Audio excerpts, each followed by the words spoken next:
मनसे नेते संतोष धुरींनी काल भाजपत प्रवेश केल्यानंतर अनेक गंभीर आरोप केले आणि त्यात त्यांनी संदीप देशपांडे सुद्धा मनसेत नाराज असल्याचं सांगत गौप्यस्फोट केला।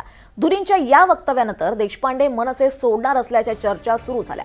पण आज पत्रकार परिषद घेत सर्व बातम्यांचं खंडन संदीप देशपांडेंनी केलं।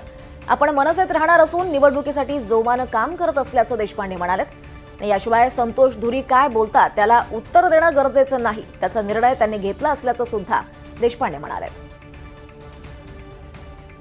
संदीप देशपांडेंनी मनसे पक्ष सोडला। काहींनी तर अगदी अतिरंजित बातम्या दिल्या की संदीप देशपांडेंचा भाजपमध्ये प्रवेश सुद्धा झाला, अशाही काही बातम्या मी बघितल्या। मला असं वाटतं की या सगळ्या गोष्टींना पूर्णविराम देणं आवश्यक होतं। असा कुठलाही विषय नाही। मी महाराष्ट्र नवनिर्माण सेनेतच आहे।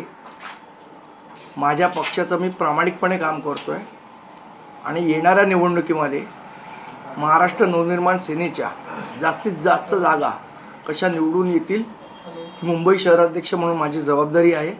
त्याप्रमाणे मी पूर्णपणे काम करतोय।